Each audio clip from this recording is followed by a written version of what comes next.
He is a peace activist. He's a social commentator. He's a political satirist. He went way beyond the realm of being a comedian, because what he's doing and has been doing for the last couple of decades has been very, very serious. So I'm not going to even go into any long introductions. Will you please welcome Dick Gregory? Thank you, Doctor. All right.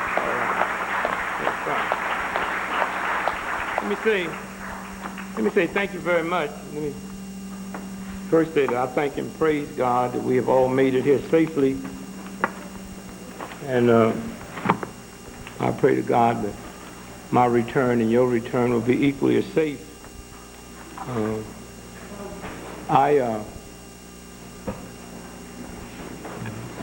Flying in a while ago, thank you, and listening to the news, and I get to the airport, and white dude walked up and asked me a question I thought was kind of stupid, and before I could deal with that, his brother walked up, asked me a question that I thought was stupid. And so, you just be confused. You be walking and trying to be nice and trying to be a brother and see a bunch of brothers and say, my man, put them both up. This is a stick up.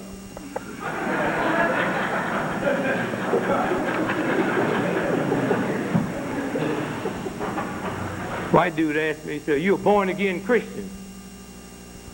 I sure am glad black African Americans ain't into that stupid question. And what bothers me about that, born and raised in a Christian church, and I resent anybody asking me that, because you can walk down the street and see a whore and know it's a whore.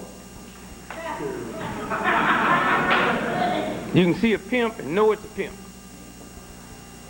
You can see an elephant and know it's an elephant, and see a dog and know it's a dog. But then you got to ask somebody, is they a born over again Christian? How can you recognize a whore without asking?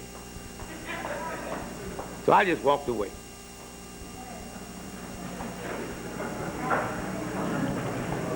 Conflict. Have you ever just thought about, and one of the things we're going to have to really deal with is the craziness that we go through in a silly nation like this, of just the contradiction. What's it called? The Notre Dame fighting Irish. Notre Dame fighting Irish. You know how many niggas on that team? I mean, they got a black brother on that team outrun God with a football. They talk about the Notre Dame fighting Irish. But now, if Howard University was the Howard University fighting Negroes, even black folks be upset. Why you have to call yourself fighting Negroes? And what about these white players on the team? Let them go to Notre Dame. But I was in some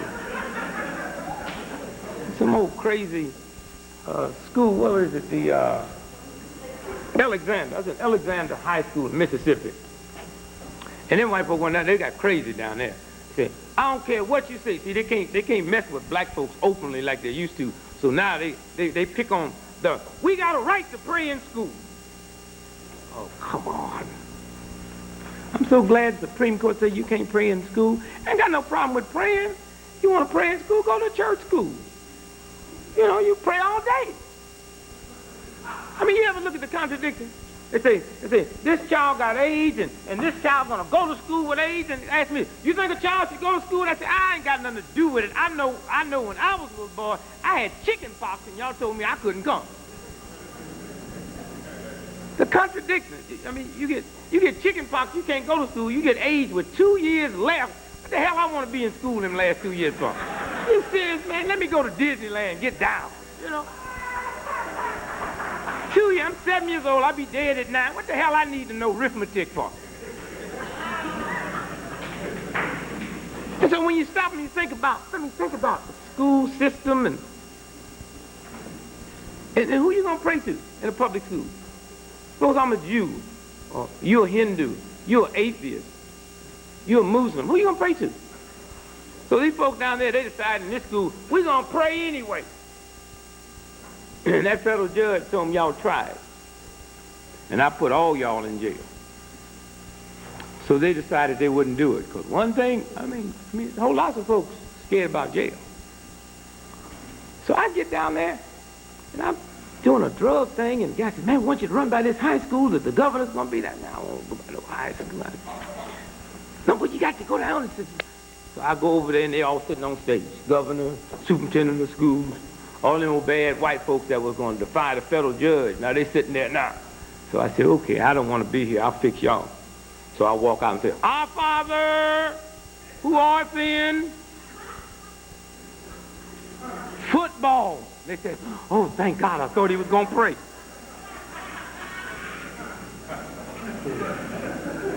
And I said, no, I just don't understand the contradictions. Here, I'm in a Christian society, in a school where 99% of everybody is Christians, and y'all can't pray in the school, but you can have the devil as a mascot.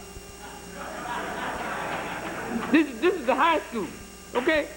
Alexander High School, and the devil is a mascot. The Alexander Red Devils. Now, everybody in the whole school is a Christian, but they couldn't dare have Alexander Green Jesus. And then check this out, and go to the game. They got children out there with a helmet on, with a devil, with a pitchfork on the helmet. These are Christians. And Christians is at the game every week pulling for the devil. Go you, devil. Go you, devil. Now, can you imagine Muslims having a school where a pig is the mascot?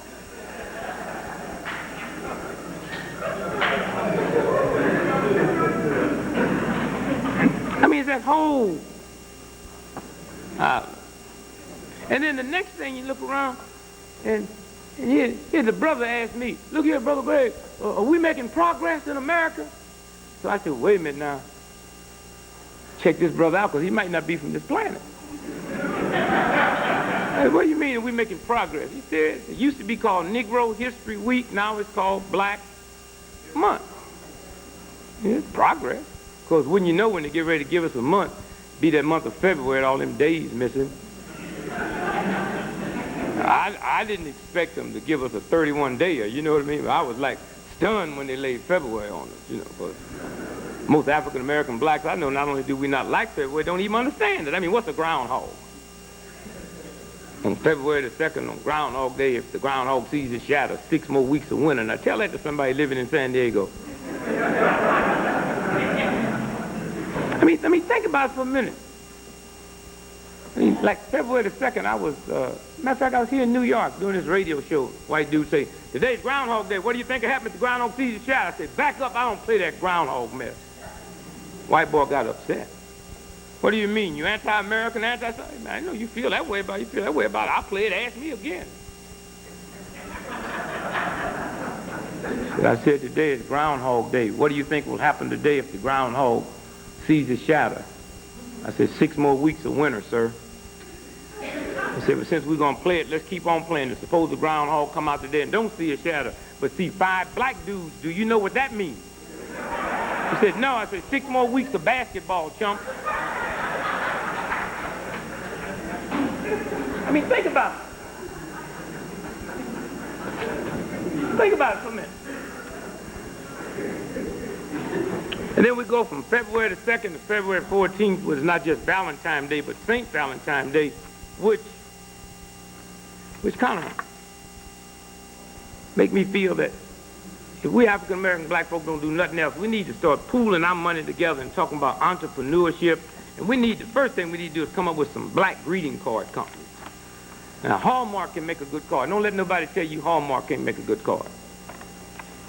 Matter of fact, Hallmark's cards are so pretty. I was walking down that card lane in shopping center not too long ago last year and bought a Mother's Day card. It was so pretty. My mother been dead 42 years.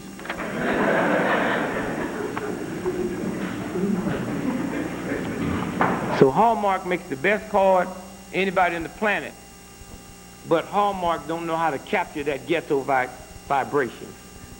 Cards is beautiful till you read it. The crow dark sings as sweetly as the lark when neither are tended. I mean, nigga, do you love me or not? You know what I'm saying? We need some cards with just some simple vibrations. I ain't gonna do it no more. Give me another chance, baby. know what you're thinking, but she hit on me first. You know what I'm saying?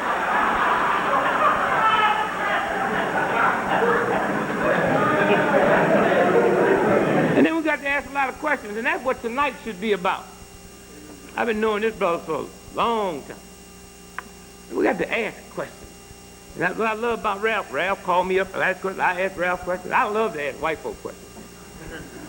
I was asking some white folks some questions on the plane today when I was flying there. I said, how is it when I was born I was black, when I grew up I was black, when I get sick I'm black, I go to the beach, lay in the sun all week I'm black, I die I'm black. Now look at you white folks. You born pink, grow up you white, get sick you green, lay in the sun all week you red, get cold in the wintertime you turn blue, die you turn purple, and y'all want to call me colored?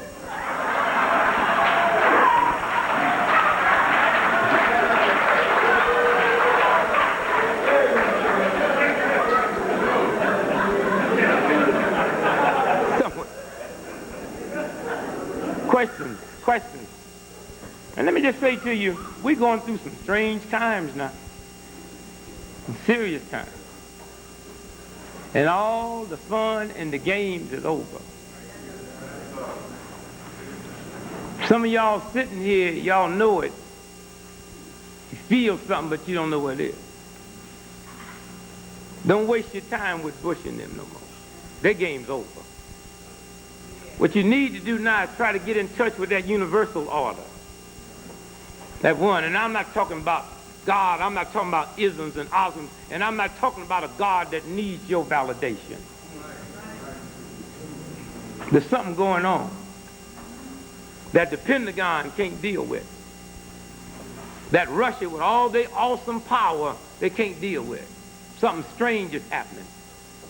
Birds took off last September like they've been taking off for billions of years and went to the wrong place. Hear me good now. They've been going to the same place for winter ever since the planet's been here.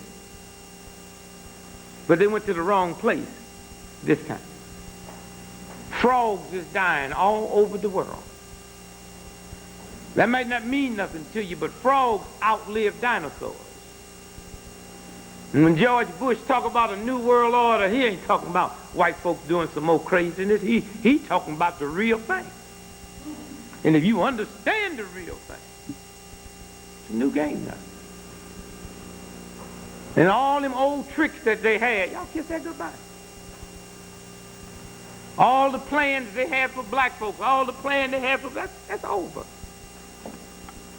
And that little old funny thing over there in the Persian Gulf, y'all shouldn't even went in for that trick anyway. I mean, just common sense, just using your God-given intelligence. See, and one of you black folks, one day y'all gonna have to just stop all that old rapping. Always want to rap, always want to be, blah, blah, blah. Always want to be man. It's about being quiet. It's about being still. It's been about just finding you a tree. Or if you're sitting in the house, just sit out and just, and we got to stop empowering nothing. Sit around out there in our neighborhood and just look at the drug pushers. Look at the color of them. I don't hear all the crap about they niggas don't bring this stuff in. I ain't got nothing to do with that. I look out that window. They not from Mars. They not from California. They from that neighborhood. Came out the belly of a black woman. And that's don't bother me that they're out there doing that. Black folk got just as much white wrong to be wrong in America as white folk. I don't have no problem with that. The problem I have is you have released some kind of animal level that you're afraid of your own children. That's what bothers me. You know them. How can you be afraid of them? And when are you black folk gonna stop lying to them niggas on the street corner and making them believe they bad? They ain't bad. If they bad, go to Italian neighborhood and sell dope to the mafia too. If you bad. If you bad, go down in front of the Chase Manhattan where they laundry the money and sell dope. If you bad. They ain't bad. Go in front of the Catholic Church and sell it. Everybody want to do something in the black neighborhood and y'all want to believe they bad and got nerve. And all we got to, we bad. It's more of us than them. Somewhere we got to say to white folks in America and the whole world that no longer we're going to listen to your nonsense. I got some children that's mine in the ghetto, in black neighborhood. Some of them do crime. I'm not going to deny that. Some of them are violent. I'm not going to deny that. But no longer am I going to let you white folks call them animals. These aren't animals. These are my children. And I'm not going to hide and lie for them. You ain't never called Dracula an animal. You didn't call Charlie Manson an animal. I looked at Hinckley shoot the president, and they didn't whoop him. He's a black man they caught just speeding wrong, and they damn near beat him to death. No, no, no, no, no, no, no, no, no, no, no, no, no, no, no, no, no, don't clap, because that's our fault. That's what we tolerate. What you tolerate, they will lay on you. What you won't tolerate, what we will not tolerate is a white cop or a black cop hitting my automobile. You don't believe it? Let black cop, white cop come in black neighborhood today beating up your car. And they'll have to end police departments. And what it's about is changing priorities. Black neighborhood, we get up Sunday morning, put on a $300 outfit, $30,000 worth of jewelry, get in a $27,000 car and drive to a black church and give $5. And you can say what you want to say about black church, and all you young folks running around talking about the black church, this, the black church that. Let me tell you something, baby. America wouldn't be America. I'm not talking about black folks. If it wasn't for that black church. If it wasn't for that black church. All your major black colleges in the early days when black folks couldn't go to school was put up by black churches. If you want to know how effective it was, if you had to write a list of 100 African-American blacks that have become world-renowned, 98 of them is product of black colleges. Not Harvard, not Yale. It was those black churches. It was a black church that produced George Washington Carver. It was that black college that produced him when all of Harvard and Yale and Columbia, when all the economists watched the whole system crumble. It was that black man when the boll weevil had destroyed the economic base of the South, which was going to bring this whole nation down. It was George Washington Carver, product of a black school put up by a black church, that turned that whole bit around. And yet, our priorities, we seem to want to pay General Motors, so we take care of black institutions. And when you stop and look at all the money we pay, it wouldn't give you 5 minutes of time if it would save your life. And that's what we got to do. We got to go out and change this. And we don't have much time. And how do you change that? You got to get in here.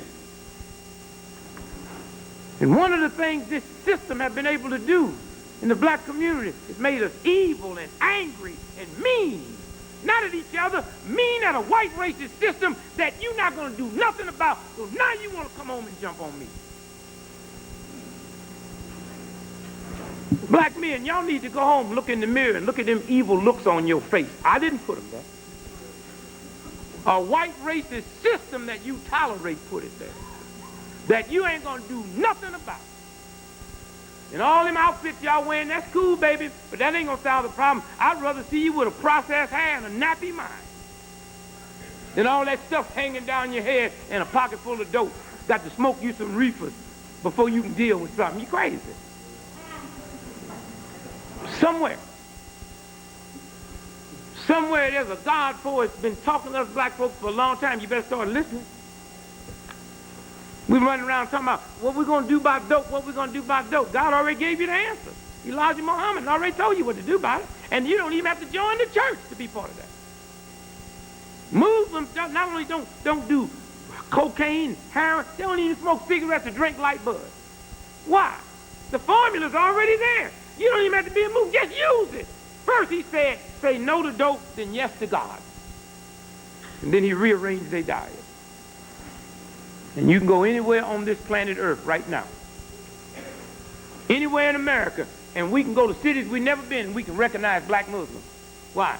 By the smoothness of their skin, the whiteness of their eyes, and the dignity of their walk. Why? There's a diet change. And somewhere when you're really talking about organizing and talking about that love thing, your agenda may be holy, but hatred will burn up your hope. I can come here tonight hating all y'all. I got a pocket full of horse manure to throw on these two white boys over here. And had this horse manure in my pocket for 3 days. Whose pocket stunk for 3 days? Mine or theirs?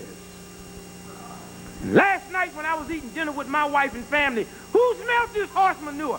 They wife and family or mine? Y'all gonna play your game. There's a universal God force that don't give a damn about white folks, black folks, don't give a damn about no military this and no military that. There's a universal order that you better be in touch with. This whole thing, these white boys have looked up there and saw something up there and scared them to death. The ozone level is burned up beyond repair. That's what they're talking about, a new order. Can they build cities up there and get out of here? The war game is over. That's what the whole game is. Why do you think the Berlin Wall fell in? I don't know how everybody got caught in that trick. 2.5 million Germans show up at the Berlin Wall one weekend, but the week before that wasn't nobody there? And then we stupid enough on the whole planet to be duped to believe that you go from nobody marching to 2.5 million? And nobody said, well, you mean you caught them by surprise? What was the tallest? Nobody fainted, nobody had a stroke, nobody died, nobody starved. So I say to you, you got a balance in here. And one day when we understand quickly, education is not power, money is not power, information is power. And that's what we got to be about, information. Information. And when we get this information, we got to go back and share it with love. People stand around arguing. I saw some folks the other day arguing about God. God don't need you to defend it. It's like some old poor person on welfare going to defend if Rockefeller got money. You got to be crazy. Rockefeller don't need you to defend it. And so I say to you tonight, all their games is over. And somewhere, when you understand that when we go in here, information. Before the war started, Ralph called me up. Said, hey man, look what you got to get. And this Harper's Magazine, can y'all see that on the front row? Harper's Magazine, see them paratroopers? In the desert. And over here it says, seizing Arab oil. Front cover. Date, March 1975. March 1975. They already wrote front page story about what they was going to do. And then did it. But it's not going to work. Because there's a handful of decent folks that's committed with their life to change the whole world. And that's what the New World Order is about. And if you're silly enough to believe that World War III will wipe out the planet, then you really don't understand God. Only the God force that put this planet here will ever have the power to wipe it out. And when that force get ready to move, it don't need no help from them thugs in the Pentagon or them nuts over there in Russia. And somewhere I say to you that you can make a difference. But that whole thing in here. And there's a word called metamorphosis. Simple word, one complete, distinct object that's transposed into a total different, complete, distinct object. Tadpoles converted into an old, ugly, bubble-eyed, hopping around on the ground frog that any of us in this room can stomp to death. And on the other hand, there's a caterpillar that's converted into a butterfly that flies towards the gods in heaven out of your and my reach. And that's what it's really going to come down to. Are you a butterfly or bullfrog? Not what do you look like to me or what you look like to yourself.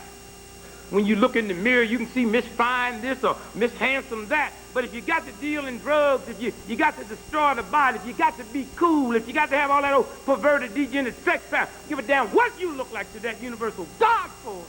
You're a bullfrog. And if that's all you got going, have fun quick, baby, because radiation going to mess up bullfrogs. And on the other hand, If I can knock you down tonight and you can get up and brush off your skirt or pants and almost apologize to me for being in the way, damn what your friends think. If you can have a love for yourself and a love for people, if you can't get angry, if you don't need to dibble in this dope and this thing here or drink this drink or stand around wanting to badmouth somebody, care what they call you, what you look like, you're a butterfly. And let me tell you something about butterfly, baby. Y'all might think they fragile. That butterfly can fly all the way across the Atlantic Ocean. Butterfly can fly all the way across the Pacific Ocean. And they talk about the bald eagle. Every time you hear them talking about it, they're talking about this wing spraying. Bald eagle can't make that trip. And that's what it's about to get down to. A universal order. There is a universal God force that runs through each one of our bodies. And I can be the #1 dope pusher on the planet, and you can be the #1 crime fighter, and when both of us walk out in that street tomorrow, that universal God force gonna let that sun shine just as bright on you as it shines on me. These are games. And so I say to you now, where we're going now is an order. And that order is inside of us.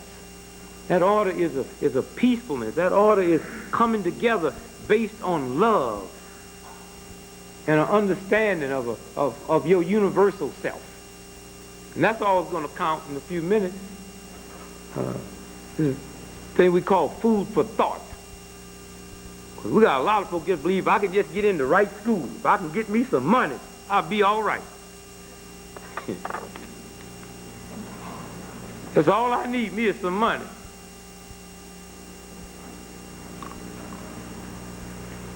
Hines was on that plane the other day, got all the money you want.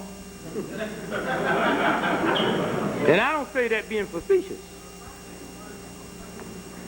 I'm saying that as information if you think that's all you need.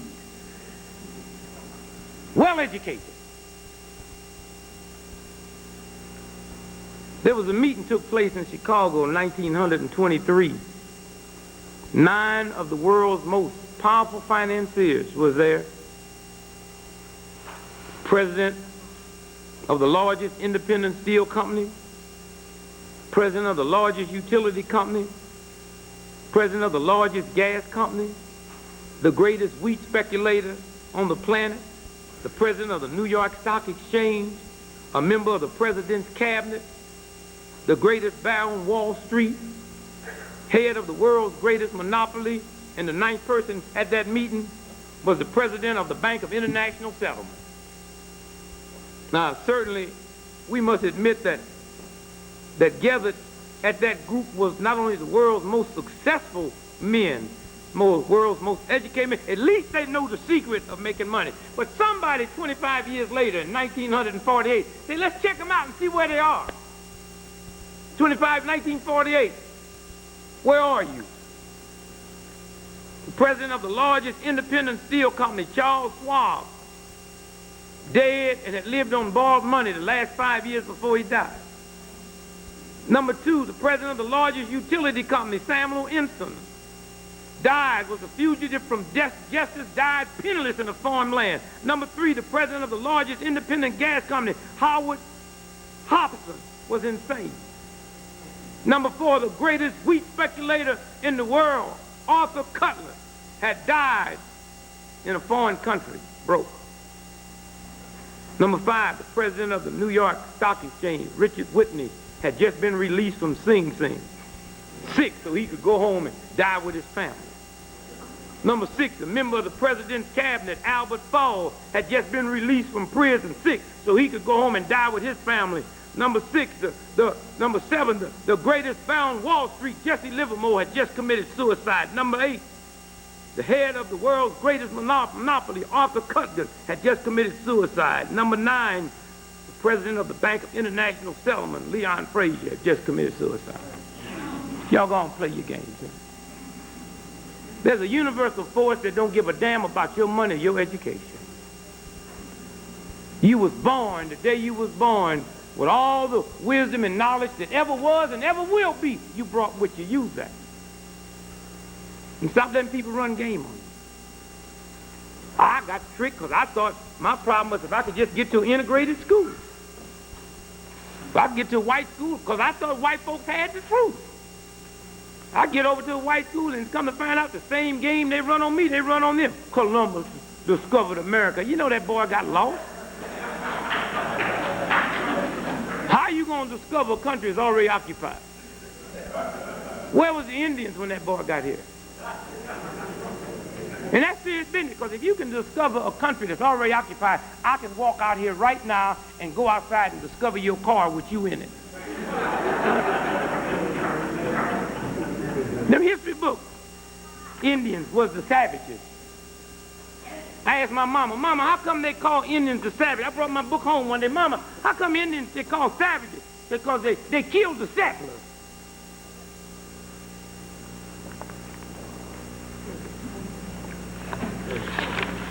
I asked some white folks one day, how come y'all call Indians savages? He said, because they killed the settlers. I said, you white folks, let me tell you something. You go home tonight and find some strange niggas in your house talking about they settlers.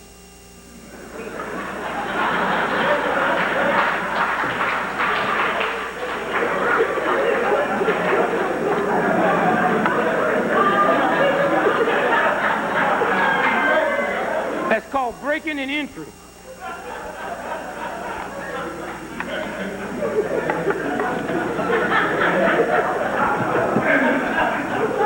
And so I leave you today and I say to you, you have the answer. The answer's in you. There's a power inside of you. Don't let nobody reduce you down to some insignificant nothing. Don't sit around and let somebody tell you about unemployment. This, all I need me is a job. If you think that's what it is, you need to go just look at gorillas. Ain't never been to school in their life. Don't know how to read or write. Eat more food in one day than you eat in 6 weeks. And they ain't never got no job so they can eat. And I know one damn thing. And white folks ain't got nothing to do with it. Whatever you think, I'm hipper than a gorilla. There's a God force that made me higher than an animal. And if they can eat every day and don't have to worry about where they're going to get their dinner from, then that same God force, that universal intelligence that protects gorillas will protect me if I let it. If I let it. I go out and my hands get cold. And they get warm. I didn't have to call nobody. Didn't have to chop no tree down. Make no fire. Come in your house, you give me a bowl of soup so hot, I can't even drink it. And that same that warm my hands will cool my soup. Do you know who you are? Do you know who you are? The same thing inside of me that made cold hands warm makes hot soup cool. So I can drink it. So y'all don't have to go around worrying about who's doing this and who's doing that if your order is here. Because once you get in order, their game stop. Because all they are is musicians. They think it's a game. I can be the greatest musician in the world. And I come here tonight and I'm going to do magic and I'm going to fascinate all y'all. But y'all got me because all y'all got to do is close your eyes. And once you close your eyes, my magic don't work. And that's what we got to say to all of these greedy, heathen, powerful, insane people, is we're going to close our eyes on your trick. How do you close your eyes on my trick? First, by not being mad at me. Because when you get mad at me, you empower me. When you appoint me of having faith, controlling your faith and destiny, you give me a power and a right that God never meant for nobody to have.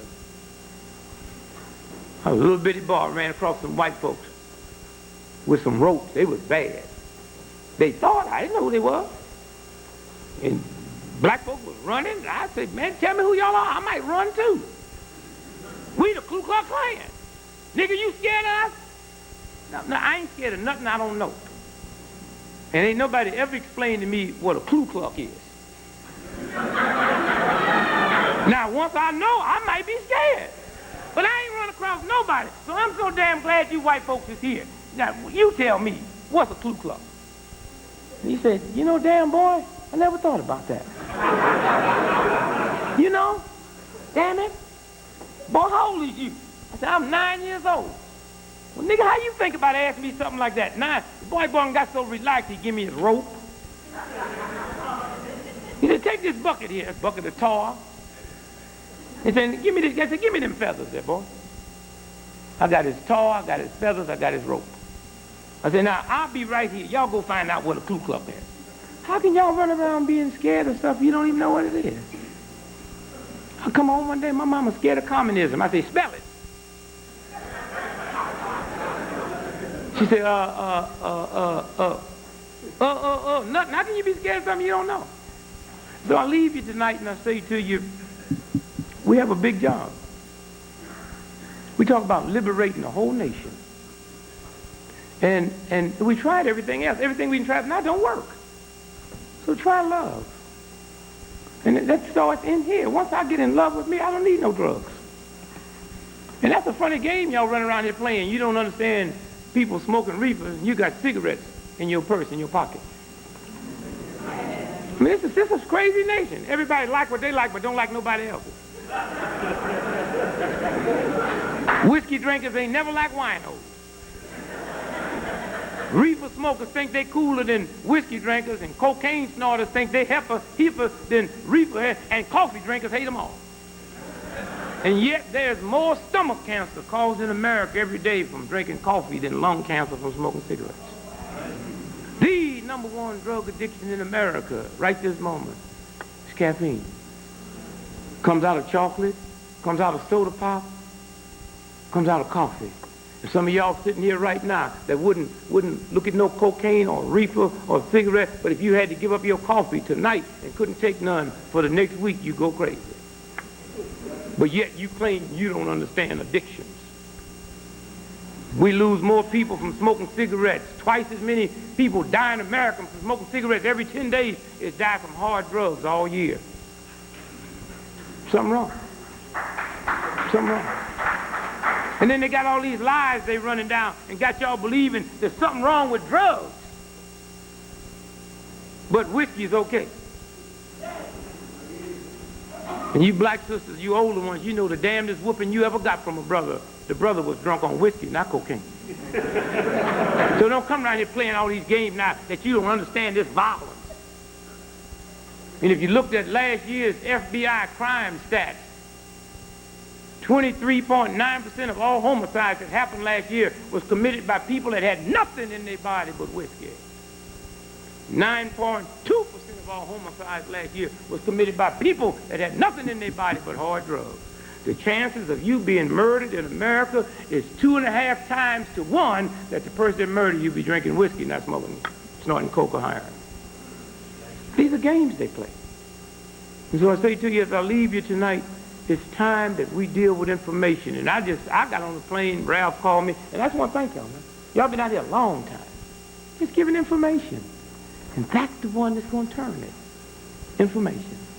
Learn how to respect your body. You got to drink 8-ounce glasses of water every day. Every day. You got to get up in the morning and walk. And one thing you black folks, aren't y'all ashamed of producing all these black athletes for a white racist system? I mean, when you look at professional sports, like looking at slavery all over again. Niggas in the field doing serious work, white boys sitting on the bench with a clipboard trying to look intelligent.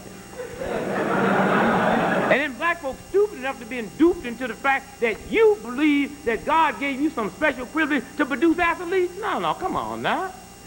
No, learn your history. In the early days of basketball, them was Jews, not black folks.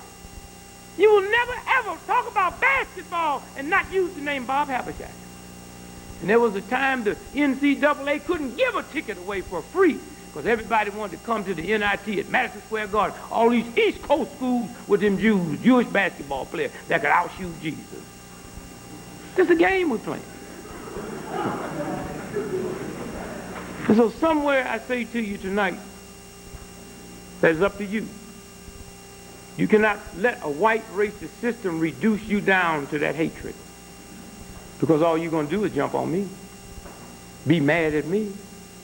And one thing we got to understand, you cannot be born and raised or live in this country without having a white racist mentality and a sexist mentality. And y'all can cover up with all you want to. You can't hide that. That's inside. And I know that the best thing ever happened for me is I found out that I had a white racist mentality and a sexist mentality, but it can never bother you because I put a muzzle around it like you do a wild, mad dog. And I live up by Boston where we heard the world news one day. A man was shot, his wife was shot, she died, the baby died. He said a black man did it. Y'all heard about that Stewart case. Well, it didn't bother me because it just sounded like something a nigga do because I didn't even question it. Okay, see, that's what a white racist mentality. It sounds like something a nigga do. 10 days later, I was speaking before the New England Editors Association. And I said to my wife, why don't you come by, and one of my daughters, why don't you come by, bring the granddaughter, I want y'all to see something tonight. So I took this white racist, sexist mentality, and I said to them white folks, this was 10 days after Miss Stewart was dead, the baby was dead, and Mr. Stewart was in the hospital, hurt so bad, he couldn't even go to the funeral. This was before anybody ever knew the truth. And I said to those editors, you powerful group of New England editors, there's a tragedy that just happened 48 miles from here. Miss Stewart's dead, the baby's dead, and Mr. Stewart's in the hospital, but you newspaper folks, it's something you ain't doing right. And he looked all funny. I said, wait a minute, I'm just like you. I got the same white racist mentality you have. So I don't challenge you to nigga do it. But I also got a sexist mentality that tell me if you and your woman's walking down the street and you and your man's walking down the street and I'm going to commit a crime, I shoot the man first, not the woman. Not the woman. Somebody ain't telling me something. Now, I still thought he did it. I just thought it was a love thing, you know. I thought he was doing it to her. I can't have you. Ain't nobody. You know, that's what I thought. You know what I'm saying? But I'm saying, if you're going to have this white mind, use it. When you look at the news, sit there and look at it and say, wait a minute, something ain't right. I don't know what it is, but I know what it ain't. But because of my source of information, I was able to say to those white folks, they also found cocaine in her body and the baby's bloodstream, but y'all didn't print that. Something wrong. Every time black folk get ready to do a violent movie like Jack City, they won't say it's too violent, but they can do Godfather and it's a romantic story.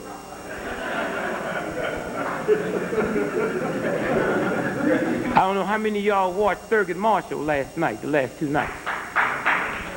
I loved it, but I resent the fact they showed the niggas at the NAACP playing cards and drinking, but the Supreme Court justice never took a drink. You know them white folk drink. So why you want to show me doing it?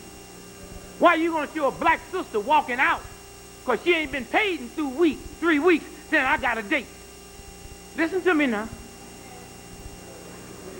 Ran last night in your living room. The biggest thing fixing to happen in the history of the planet with a decision that's going to change the world, and here a black woman, not a black man, a black woman, my mama. They show her leaving because she ain't got her paycheck, not leaving because y'all ain't paid me and I can't afford to keep the babysitter. I'm leaving because I got a date. Okay? That's what you have to look for. In Jack City, I don't mind black folk being violent, but don't show no nigga when they get ready to kill him, pick up a little baby and use it as a shield. White folk don't do that. And don't show that black woman as violent and cold-blooded as you did. All the mafia movies I look at, I ain't never seen a white woman kill nobody. Why I got to look at my sister do that in your movie? That's what I'm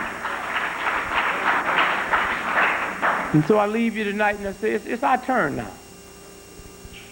If you left home and you got somebody at home that you ain't talked to, go home and talk to them. And sometimes we've carried ourselves so bad with our friends, you just can't go back and be friends now because they don't trust you. I'm sure some of y'all sitting out there and carried yourself so well, if you went home and kissed whoever you living with, they call the police. Or think you on drugs. You wake up tomorrow morning, start washing dishes and moving your stuff out the way. They've been telling you to move for the last 4 years. And so I leave you tonight and I say to you, you can't make that difference. We haven't got much time, but yet we got a whole lot of time. And so I just came here tonight personally to say thanks. Y'all been out here a long time. It really makes them. I got 10 children and 3 grandchildren that got a stake in what y'all doing, man. I just say thanks, because y'all been out here a long time. Long time. I love you. God bless you. Peace, peace. Thank you, baby.